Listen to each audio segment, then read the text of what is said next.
Welcome to Building Great Sales Teams, a show dedicated to making sales teams tick, tick, boom.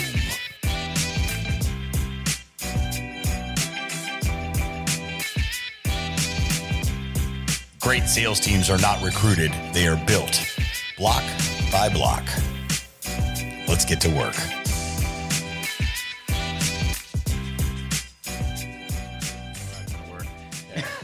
Yeah, so, but, that's, minor stuff, but it would have been nice to have a little office area as well, but I didn't get the choice either because she started building it before we were engaged. We were only dating at the time. You got the man shed, dude. The man shed. Yeah. Oh, yeah, that's awesome. Yeah. Now it's kind of temporary. I want to build a 30 by 50 shed eventually. Trick it out. I talk about like 30, 40 grand for that, probably 40 to 50 at this point. Yeah. But there's just everything going up. So it's just, that'll be eventual. So this one's a 12 by 24. It's not too bad. So nice. The room's a little bit smaller than I expected when I built it, but hey, that's all right. It does the job. It gives me my own space. Yeah, it's awesome. Yeah, so, I got kicked out of the room pretty quick. We had 2 spare bedrooms until the daughter was coming along, and then it turned into that was my podcast area, and then it turned into the baby podcast room, and then I got kicked out completely. Like 3 or 4 months before she was even here. Yeah. Brooke's like, I just got to get it done. Like, I need you out. Yeah, exactly. So I'm like, all right, well, we need to get a shed. So I was in the other spare bedroom with the bed and everything until I get that built out. Nice. I got somebody to do the shed, obviously, and then I put the room together myself. So that was fun. Yeah, absolutely. That's awesome, man. I won't do drywall ever again. Oh, you did drywall? Yeah. I put the drywall up and everything. Oh, geez. Yeah, it's not. It's pretty shoddy, but hey. I'm having fun with the landscaping and stuff like that. Most of the stuff though I subbed out, like the garage, obviously, the foundation for the garage, and the fence. It's all welded. Yeah. And the chicken coop was Tractor Supply. You build it yourself. Took like 30 minutes. It wasn't bad at all. Yeah, man. But it's always fun just going and doing some stuff by hand. It's a little handyman. It's my therapy. And now the yard, I'm like that guy with my yard.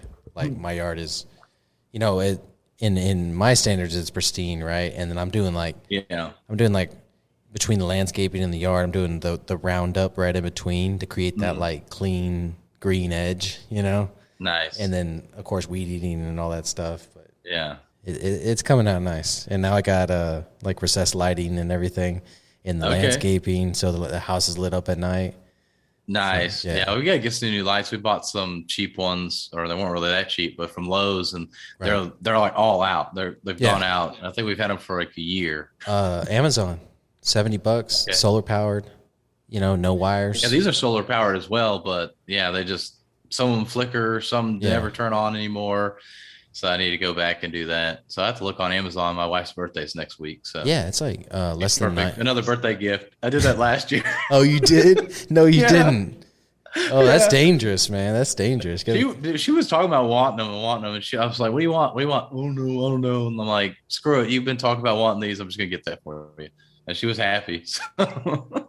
That's hilarious. It's like when you get them a toolbox or something for their birthday.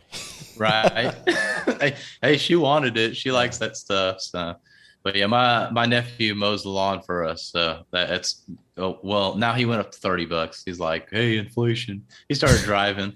So he's like, went from $20 to $30 to, I think we got probably about half an acre to an acre that he has to mow. Okay. He's got a riding mower, so it's not bad for him. Yeah. But still, it takes him probably a solid 45 minutes to an hour. Yeah. Unless you have a tractor, it takes time with the riding mower. You're just back and forth, Yeah, exactly. Reminds me of he does that. Give him some money. I do the weed eating. Yeah, reminds me of Forrest Gump with he mowed the field, right? Mm-hmm. Yeah.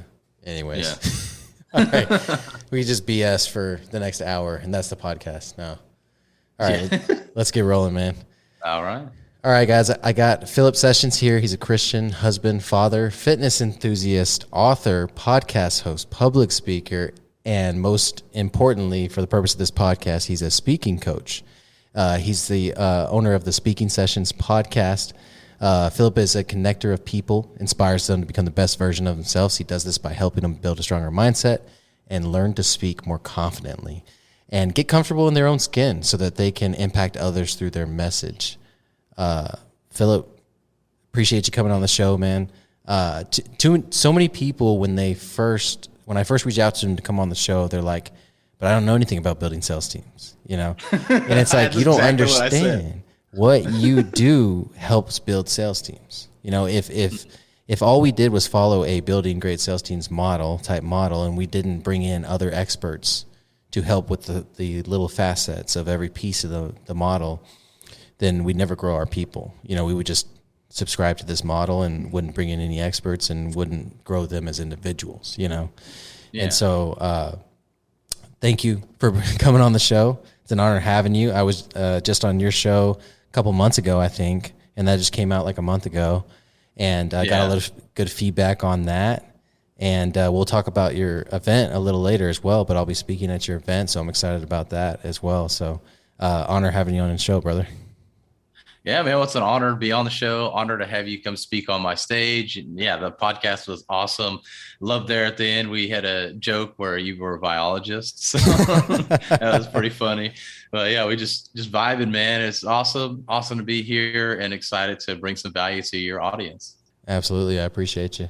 So I typically like to start in the beginning. I mean, most podcasts do, right? You want to learn about the person that you're interviewing a little bit. And I know most of your story, but obviously my audience doesn't. So can you walk us through that, kind of how this passion started and where it came from? Man, so believe it or not, I used to not talk at all. Actually, in third grade, I believe it was, I had missed a day of school. And this goes to show how nerdy I am and everything. But I came back the next day and asked the teacher, hey, what did I miss? And she told me, oh, I didn't realize you were gone. So it's like, here I am, this guy that never talked back in third grade, to then fast forward to high school, where I started getting into talking more, having friends. And I really would talk with those friends, but always felt like this outcast, this guy that was always shy. In college, I said, hey, I'm going to change this. And I got a little bit more outgoing, but I still struggled to speak in front of people. That was always something that I really feared and felt like people were going to judge me and everything. But I started having this desire to get on stage. And over the course of the next probably 8 or so years, I have slowly built myself up with that. And one thing I love to do is always push myself. And so getting on stages is a way to push myself. A lot of people don't like to do that. As Jerry Seinfeld talks about, most people, they would rather be in the casket than give the eulogy, which is pretty crazy. So people would rather be dead than speak in front of a crowd. And so that just pushes me to want to speak more, because it's what people don't want to do. So that's one thing. We're always trying to be the best we can be. And to me, if people aren't wanting to do something, that means I can be better at that than somebody else and be in that top 1%. But also I want to be able to give back and leave that legacy for my family as well, which is why I started a podcast and why I want to get on stages, to be able to speak with people, to be able to provide a great message, to build up that mindset, to teach them something new.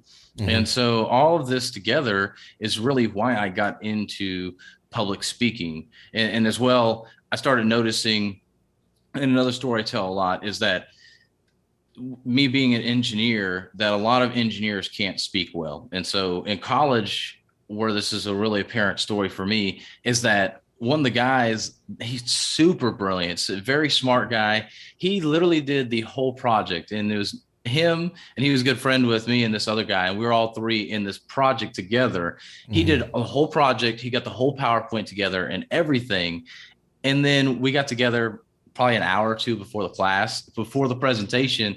He's like, hey, here's this electronic stethoscope that we built, or he built. He's like, here's how it works. And we tested it out. And he's like, here's a slide. So you talk about this, and here's what it is, and gave us the details and everything. We go and present. And he did everything. Right. He got the worst grade of all three of us because he was so nervous and sounded like he didn't know what he was talking about. And that happens to so many people. And so I've always been a person to build others up. And that's where I come in with the public speaking, because I know people need that. They need that for their job with sales, or to get that girl, to get in that relationship, to be able to go to an interview or just be able to communicate what needs to happen next. People freeze up, and I want to be able to help people with that. And so all those things that are kind of rambling here, but all those things are why I got into public speaking and helping people with that. No, I think it illustrates a few really major points for your service too. Is, you know, it's not just about, you know, obviously I'm always going to lean to the entrepreneur needs, right? And so obviously, you know, we can get into that too as well, but just individuals in general, you know, one hour with you could get them the girl. You know what I mean? 1 hour with you could get them the job. 1 hour with you could get them the promotion. You know what I'm saying? And so that's pretty cool to be able to impact people that way and kind of help build that legacy like you were talking about earlier. And so, but, you know, a lot of entrepreneurs do listen to this podcast. So, you know, I just want to point out that, you know, after I was introduced, you know, the first event that I went to of Ryan Stewman's was Social Media Mastery, right? And I saw him get up there and basically, you know, do this training, do this speech, you know, whatever you want to call it. He was public speaking. I saw him get up there and public speak, and then all of a sudden he had 300 leads in the room. You know what I'm saying? Yeah. And so it's like, we spend so much time going after one sale as salespeople, as entrepreneurs. We spend so much time going after one sale and doing our presentation to one person. Imagine if you were doing it to a room of 20 qualified prospects, you know? And so much of what I learned this past year and a half being in the networks that we're in is about building that machine and eventually getting on a stage and being able to impact 100 people and then sell 5. You know what I'm saying? Versus going to someone's home or going to someone's business and speaking with them for an hour and not really impacting them, more closing them on the sale, you know, and, you know, a good closing rate is probably about, you know, 40 to 50%, right? And, you know, you're a lot less effective. So I feel like part of every entrepreneur's journey in lead gen needs to be public speaking. Because at some point they're going to go to a referral partner's business. They're going to go to a conference. They're going to go to a workshop, a training, and need to be able to get up in front of people and relay their message, basically, you know? And so I love the opportunity that you have in that space. And I think there's one other person that I've seen in that space, you know what I mean? But other than that, it's pretty wide open, I feel like.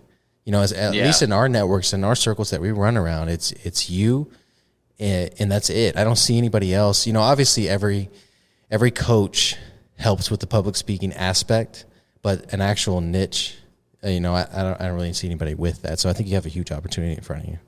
Yeah, and that's what I'm working on right now. I don't think there is anybody else in Apex. I've had a couple other people say that same thing about that niche. And so I like working with small business owners the most, obviously open to whoever really wants that help, because everybody, even myself, can work on public speaking. But I like working with small business owners because that communication piece is so important in the presentations and everything. Like for you, for an example, you being the CEO, you thinking at this higher level, being the visionary, looking over the whole company and where you're trying to go, you're thinking so high level and you're at that 10,000 foot view.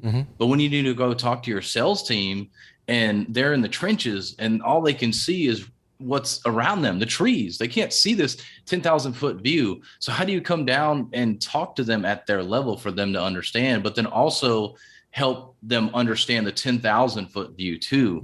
Because when you're in those trenches, it's hard to see what's all around you besides what's right in front of you. And so that's really where that communication comes in, especially for the small business owners, because they're so used to thinking high level, thinking about what's coming up 5-10 years from now, where the salesperson or the employee, the engineer, whoever is only thinking about this weekend or what's going on this week. What's this project? Okay, I need to finish this project up. And maybe it is 6 months, maybe it is a year-long project, but most of the time it's not that long. And they can only think about that and they don't think about that business. So how do you relate to them? That's a big thing that I've noticed a lot of business owners can't relate with. They can't communicate properly.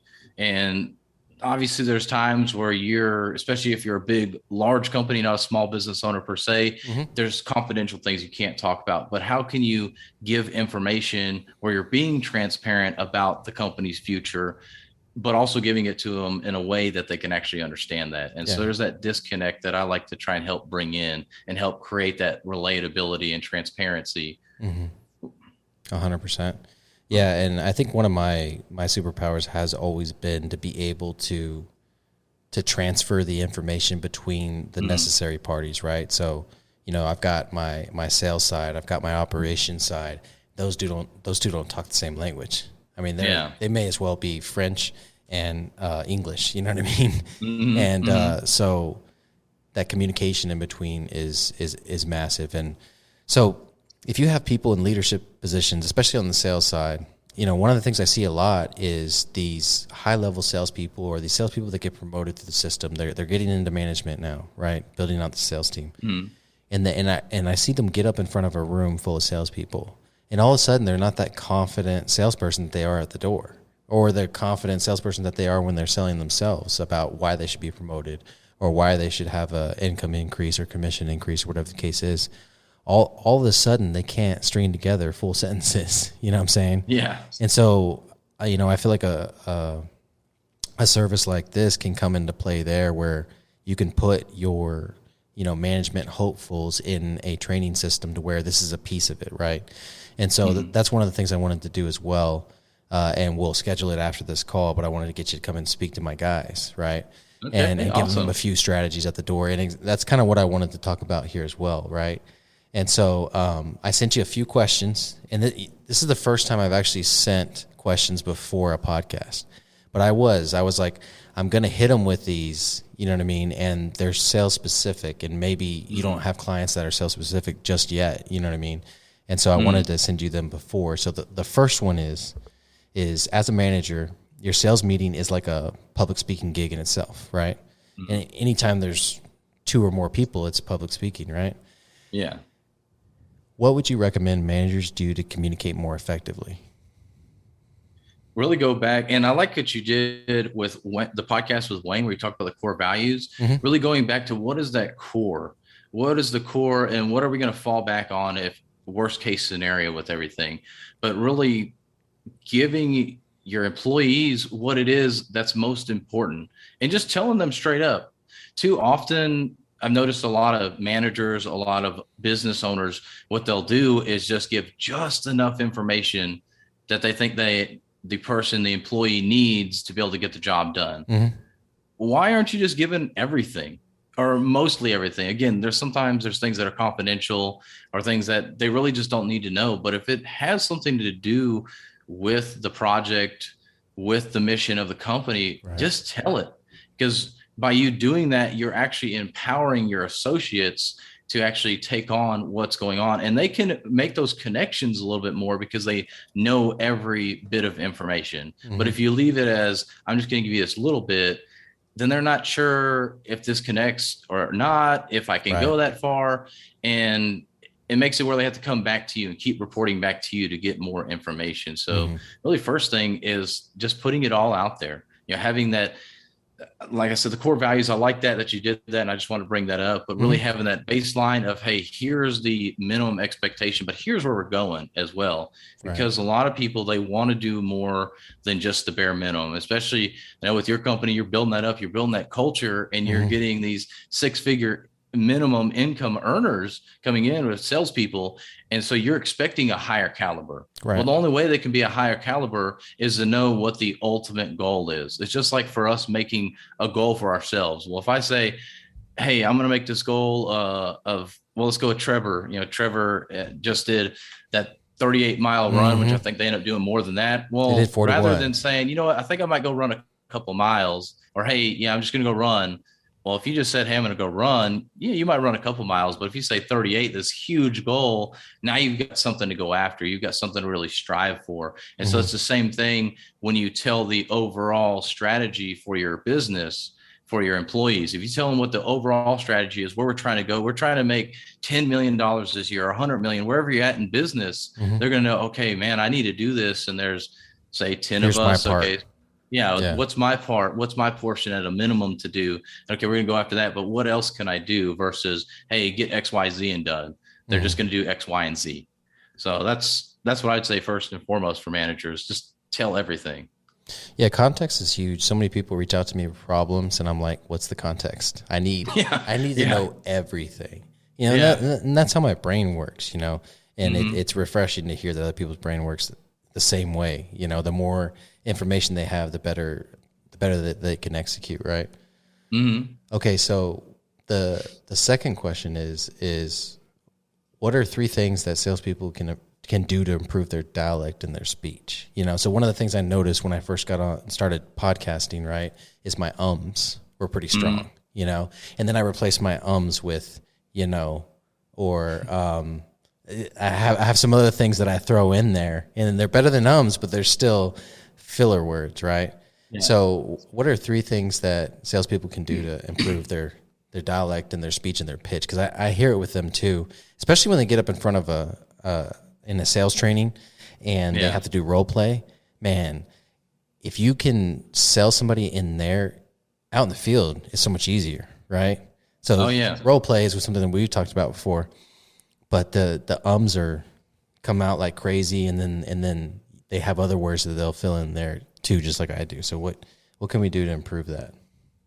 Yeah, so really to get rid of those ums, so first and foremost is being prepared to know what to say. Podcasting is very hard. And obviously when you're in that sales conversation, the start of it, when you go knock on the door, it's hard at first to not say and ah and everything because you're not prepared. It's unscripted. Mm-hmm. But the more you can be prepared and have bullet points of what you're going to talk about, the better you're going to be at not doing those ums and ahs. So as you start practicing more, you know what you're going to speak about. Again, it's kind of impromptu speaking with sales, so it is a little difficult not to do those ums and ahs. But the more you can get rid of those, the more you're going to sound like you know what you're talking about. Because believe it or not, subconsciously, when people are just stuttering all over the place, we feel like, do they really know what they're talking about? Do they really understand their product if that's what they're selling? So you need to make sure that you have your bullet points, you know what you're going to talk about. And of course that comes with practice, but that would be the first thing. Second thing, slow down. That's a big thing with salespeople. Man, they want to talk a million miles a minute. They're quick, they're willing and dealing, they're just talking and it's so fast. So slow down. It's going to be all right. Yeah. They're going to understand you. Now, if you're in the South, you might have that Southern drawl. So maybe you need to speed up a little bit or get rid of that drawl just a little bit. But especially from up north, slowing down is going to help. But I've noticed a lot of salespeople don't necessarily talk that slow. There's obviously some out there that do, but just make sure you're going at a nice, comfortable pace, because this will also help the ums and ahs. Because if you're, just spitting out sentences, you're going to be like, oh, I can't think. So your mind can't think. Talking faster than you can think. Exactly. So slow down. And then thirdly, have that confidence in yourself and in your product. If you know that your product can help the customer, it's going to serve the customer, have confidence in that, and have confidence that you know your product, which goes back to knowing what you're talking about, but having that confidence, which goes to the story as well that I talked about with the friend from college. He knew his product, but he wasn't confident in himself. And so because he lacked confidence, he got the lower grade. So same thing for you. If you lack confidence in yourself and in your product, your sales rate is going to go down. So you have to make sure that you're confident, because confidence is key. Now, I don't think you have to say that to salespeople a lot of times, because most of them are pretty confident, but you need to believe in your product as well. Because I've been in sales roles before, not for a long time, because I've always told myself I'm not that great at sales, but I've had to overcome that limiting belief. But because I didn't believe in the product, it was that much harder to sell. And people would then question, even if it made sense that, hey, I'm going to sell you a $20 bill for $10. If I come off as shady or like, I'm not really sure if you're going to actually buy that $20 bill from me for $10, people be like, well, what's the catch? Right. But there is no catch, because I'm selling you a $20 bill for $10. I'm losing $10 and you're gaining $10 here. But because I sound a little off, you're not going to want to buy it, or you're going to hesitate. So make sure you have that confidence as well in yourself and the product. No, I believe in that 100%. I think I created some content a while back that was exactly that. You know, the number one hack to sales is believing in your product. Like if you're selling something you don't believe in, you don't use at home, you know what I mean, that you don't genuinely believe can improve the customer's lifestyle, then you're going to have to really rely on those reps, those sales skills and stuff like that. Yeah. Yeah. And especially with sales, I mean, car salesman, that's probably the most notorious one, that you're just there for a fat commission check. And most people are going to have that guard up. But if you start coming in and speaking with them about how your product can help them, and not just that this product does X and it's going to give you Y result, but how does it personally help them? The more you can make it relate to them and their situation, the more likely you're going to sell them. And of course, it's to help them. It's not to get the sale so you can move on and go make another close, but it's actually to help them. And when you're there to serve the person, they're more likely to open up to you, and 100%. You'll figure out whether, and you won't go on that wild goose chase either, because if you're just trying to sell, a lot of people, they don't want to tell people no. Somebody, well, not right now, or, oh, let me talk to my wife, or this excuse, that excuse. And so here you are following up with a person that's never going to buy from you. So just be there to serve them and have them open up, and let them then be vulnerable with you. So that way you get the know that like, hey, I'm just not interested. This is not a product for me. It's like, okay, that makes sense. And you can move on. I mean, if you want to follow up after that, I'm not a sales guy, so that's up to you to make that discretion there. Right. But you can actually get an actual answer instead of a rebuttal and have to keep following up and wasting everybody's time. Absolutely. One of the transition phrases I like to use, or not phrases, but transition strategies I like to use, is empathy first, right? So whatever the consumer just told you, you have empathy for it, whether it's good or bad, right? Yeah. And then you turn up the volume on the pain, or you turn up the volume on the pleasure, right? And everybody understands those two words. That's why I use them.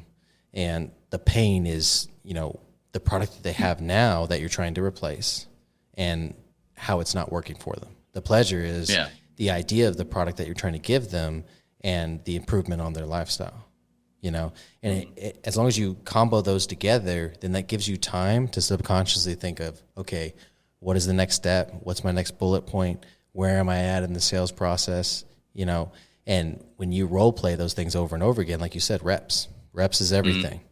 If you can go through 1,000 pitches versus, you know, having gone through 5, you're going to be way more seasoned. You're going to get rid of the ums, like you said. And so that's a huge deal for us. And that's why we role play every day. That's why I encourage it so much. So I appreciate that insight, and it goes right along with a lot of the things that we're doing internally right now, and giving me a bunch of great content ideas too of some of the strategies to put out there as well. So that's great. All right. So last pointed question here. So people buy based on emotion. How do you create emotion in a conversation, sales presentation, or speech? Well, you have to listen. You have to listen to what the customer is saying, or the potential customer is saying. Because if you're just going through that sales presentation and that's all you're doing is presenting to them, and you don't know your audience, you don't know who they are, what they like to do, you're not going to sell them, because maybe they don't want all the details. So we'll go solar. You know, most of the time, what I've heard on your podcast, and when I can't even think of his name right now, one of the other solar guys, he was talking about how it's the numbers. The numbers is what makes sense. Well, some people, even with the numbers, well, I don't know how it's going to look on my house. And I'm just worried, how is this going to affect when you come? Is it going to be really loud? Like, how is this going to affect my life while process is happening? So if I'm this person that's worried about how my house is going to look after, but all you're doing is telling me the numbers, I don't care. I mean, of course, I don't want to lose money by getting solar on my house. But if all you're doing is going into the details and the numbers and everything, you haven't listened to me. So you have to figure out those pain points of your audience, and then use that as part of your presentation. And of course, you want to make sure you go over the numbers, and obviously they need to know what it's going to cost them or what it's not going to cost them, whatever. Right. But going with those pain points and really listening to them is what you have to do. So really it's about listening, especially with a sales presentation, is listening. And you can start figuring out based on demographics and stuff, some of the things that are there. So if you're going to go speak with a man versus a woman, you're going to speak differently. And so catering that presentation based on the audience that's going to be there, or married, a family versus a single person. There's a lot of different nuances that you can go through, but make sure that you know who you're going to speak with. And of course, door knocking is difficult, but that's where that practice comes back in. So as you're doing that practice there in the office, then you know, okay, there's a guy that answered the door. There's a bunch of dogs. Okay, they're barking in the background. They're probably embarrassed, or maybe they just don't care. But you can kind of gauge based on that. If there's a bunch of dogs, hey, I don't mean to take up your time, but would like to talk about solar with you, or like to talk with you about Cutco knives at some point, or whatever it is. And so just having that conversation based on the situation around you. Yeah, no, that makes a lot of sense. Qualifying the household and qualifying the customer is a huge piece of it. One of the things that we do in role play is we'll write 3 things on the board that you can see, right? So obviously we're not in a neighborhood. There's not things to grab around you to basically build rapport with, and in building rapport and in qualifying the customer is where you're listening, right? So we always go by the 70-30 rule. You should be listening 70% of the time, and you should be talking 30% of the time. If you can create that, there is no question of whether they're going to buy. It's how much they're going to buy. Yeah. It's very hard to create, though. That customers don't want to give up information, right? So you got to loosen them up with rapport. Ask them those qualifying questions, get them talking about themselves and their lifestyle, and then you'll get all the information you need in order to cater the sales presentation to them, kind of like you were saying there. Yeah, exactly. And the more you get them to talk, the better too, because we all love to hear ourselves talk. We all love to talk in some way, shape, or form, especially if we're talking about ourselves. So get them to talk about themselves. That's going to help draw out that emotion as well. 100%. So I'm going to pull out part of that question because it's a different answer, I feel like. So you're on a stage. You can't qualify. I mean, the audience is already qualified. You know what they're about and who they are in general, right? But each individual is not qualified, right? So one of the things that I understand about speaking is people remember not what you said, but how you made them feel. And so what are some strategies to bring out that emotion when you're on the stage? Really get as almost granular as possible. Have in mind who the person is you're talking to. Because whether it's a room of 20 people or 2,000 people, 10,000 people, especially as the room gets bigger and bigger, you're going to want to make sure that you're specifically speaking with one person. Just like us talking right here, obviously I'm trying to talk with your podcast audience as well. And I don't know who they all are. So that's a little bit more difficult, but I can have in mind that I'm speaking with salespeople, which is obviously the name of the podcast or part of the name. But I know these are salespeople. So I bring up sales analogies. I don't talk about food analogies or anything like that. So I have in mind who the people are that I'm trying to talk to. So if you're on a stage, and let's take the stage that you're going to be on with me. So it's going to be small business owners. You're going to be talking about legacy. So how can you bring legacy speaking to small business owners? Well, you can draw out that emotion by talking about how you're building a business to be able to leave that legacy for your family. And that could look like building this amazing business that runs on its own, or maybe you pass the business on to them, or you just leave them with millions of dollars or whatever. You can draw that out however you want to, or you can talk about the fact that it gave you the time freedom to spend with your family, and you're going to draw those emotions out that way. But then if I talk about if I talk about how building that business to build a legacy is so I can spend more time with my family and have a great family life. Well, now you're talking to a family person. You're not talking to a single person in this case. And so that's what you do to be able to draw those emotions out. When you're talking to a larger audience, you start talking to a specific avatar, just like we do on social media, just like we do on our podcast. We have a specific avatar in mind, and we speak to that avatar. So that's really, in my opinion, how you go about speaking on stage. Talk to that one avatar, because you're not going to be for everybody. And if you're trying to be for everybody, you're going to be for nobody. The only thing that works like that is like Walmart, but they're not for everybody either. They're for most people because it's cheap. They're not for me. But the only reason I go to Walmart is because they're they're in Divine and I don't have to drive 15 minutes to HEB, but it's usually for that, like Walmart's my corner store, you know? Yeah. They're right down the road. So yeah, no, that's, but yeah, most people don't want to go there. It's usually, it's convenient or it's cheap. And so they're going there to save some money, but nobody really actually likes Walmart.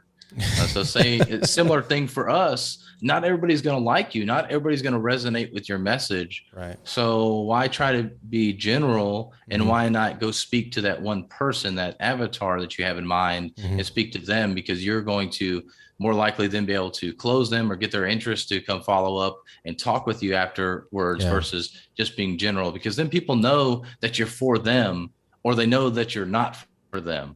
So that way they can make a decision, because if you're just generic, they can't make a decision if they like you or not. Yeah. So don't be a Walmart. Yeah. Don't be a Walmart. I love it. Be Louis Vuitton. There we go. Yeah. Yeah. You're speaking my wife's words. She was already telling me, she's like, I really want to go get a Louis Vuitton for my birthday. I'm like, oh, okay. Yeah. Oh, you don't want landscaping lights this year? Right. You sure? Yeah. Yeah. No, that's awesome. I have to make sure to edit that part out. So I agree with that, because, you know, when I've heard about the greatest speakers, the Ed Milet's, the Eric Thomas, you know, those type of guys talk about their strategies, is a lot of times they'll identify one person, physical person in the audience, and they will literally speak to them the whole time. Yeah. And can you imagine being in Ed Milet's audience and he's making eye contact with you and he's speaking to you the whole time? Like, I'd probably cry like 10 times probably. You know what I mean? Because the eye contact is everything, you know? And so I think taking it a step further, you know, and obviously when you construct the speech, you construct it for the avatar, right? But when you're actually giving the speech, the idea of picking out, and for me, it's probably going to be 2 or 3 people. I'm going to pick out 2 or 3, and I'm going to speak to them. You know, it'd be one person on the left, one person in the middle, and one person on the right. And I think when you try to look out over the crowd or whatever, your eyes go glossy a little bit and you lose that connection. You know what I'm saying? But if you connect with that one person there, like you said, even if you just impact that one person, you did what you were supposed to do, you know? Yeah. So that concept is really cool. So tell me about your... Believe it or not, you're not going to actually be able to see probably past the first row. That's Most fair. stage lights are right in your eyes. So you really can't see anything. So you're like faking eye contact. You're just trying to like look around and hope you see or make that eye contact with the person. Gotcha. So when you're on most stages, you're actually not going to see anybody in the audience. You know, it's funny. Ryan says it all. Make eye contact. Ryan says it all the time. I can't see you guys, so.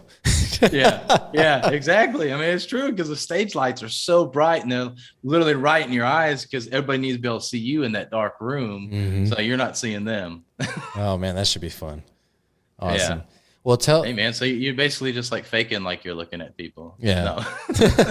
But that does make it difficult as well. I mean, I would say it's similar to somebody really not having interest in your conversation. How do you bring them back into that conversation to keep having that interest? Yeah. And it's really just trying to figure out what makes them tick, what makes them excited, and bringing that emotion out. That happens all the time with me and Alicia. I have to tell her, hey, eyes up here. Okay. This is not where the conversation is happening. Yeah, man. She look at those washboard abs, huh? The big arms. The ones in my mind, sure. Yeah. So why in the world did you decide to have your own event? That is you went from like, hey, I'm going to get into coaching for speaking. And I've been following your content for about a year now. So you've been consistent on that. And all of a sudden you're having your own event. You just skipped like 3 levels of building your machine. I love it. Yeah. Yeah, man. Definitely feeling a little bit of that, to be honest, that I did skip some. But a lot of it was, one, I just wanted to do it. And that's part of the legacy for me as well, that I want to leave, is to show that you can do anything that you put your mind to. And so that was the first piece. But then secondly, part of what I do with coaching individuals is talk about, if you want to get on stage, sometimes you have to build that stage. And so it's kind of a whole practice what you preach thing as well. So it is a little nerve-wracking to do, but I wanted to be able to do it and build up that local authority, because that event is here local to me in the Greenville, South Carolina area. And so that's really why I did it, to practice what I preach. And then, I just want to build a stage as well, and be able to get people on stage. And that's part of my mission, is get 1,000 people on stage. So if I'm not building the stage for myself, how am I going to get them on stage? I counted the people in the group speaking at the event, and there's 6 total, correct? Yeah. So you got 6 right there. Six out of 1,000. You're at 0.03%. Yeah, and I got another event that I'm doing in November. Oh, really? It's gonna be at the Biltmore. So I'm actually doing that with Jeremy Schreifels. That's how you pronounce his last name. I think I've seen his name around. Yeah. So we're doing that event together, and we have him and myself and 5 other speakers. Nice. So it's gonna be at the Biltmore there in Asheville, North Carolina. So that's gonna be an awesome event as well. So doing 2 events in 2 different months. So right back to back, pretty much. It's in October. I think I might have said November. Oh, okay. That's in October.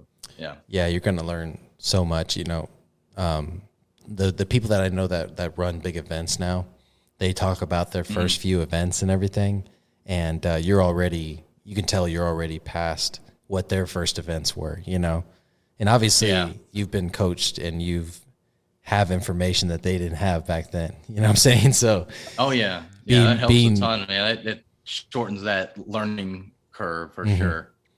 So you've touched on it a few times now. You've touched on the legacy piece, and I think you're just kind of setting yourself up for later, which is smart. I got you, but it rounds out the podcast pretty nicely. I appreciate that. What does that mean to you, in general, and then what kind of legacy do you want to leave behind? Legacy in general means building something, building whatever it is that you want to build. And so I've kind of alluded to it this whole time, but really my legacy that I want to leave is having people know, especially my daughter and hopefully a future son. We're planning on having another child at some point, and I'm hoping it's a son, but if it's another daughter, that's fine as well. But for my child and future child, I want them to be able to know that they can go out and do whatever they want and be able to have that message that I've left. Podcasts, YouTube, especially, those are always going to be there. So you can go back and watch Dad and see what Dad talked about and be able to get that information that I didn't have when I was a kid. Yeah. And I think about, we were just talking about that, how I have all these people around me, these mentors, this group and everything to help me learn so much. But I wish I had that like 10 years ago. I wonder where I'd be at 10 years ago. And so I want to be able to have that information out there to be able to give and to share and show that example. So that's really my legacy, is leaving that message behind for my children so that they can be empowered to go do what they want to do and have the opportunities that I didn't have, and then help others as well, and just really help people push to be the best version of themselves, because life is so grand. There's so many opportunities. You shouldn't have to squander it by staying in a 9-to-5. Go do what you want, because you can create anything you want. And that's what I found with entrepreneurship. Essentially just made up. Hey, that sounds kind of cool. Okay, let's do it. And when you just figure it out as you go, or you plan it out as much as possible and start taking action.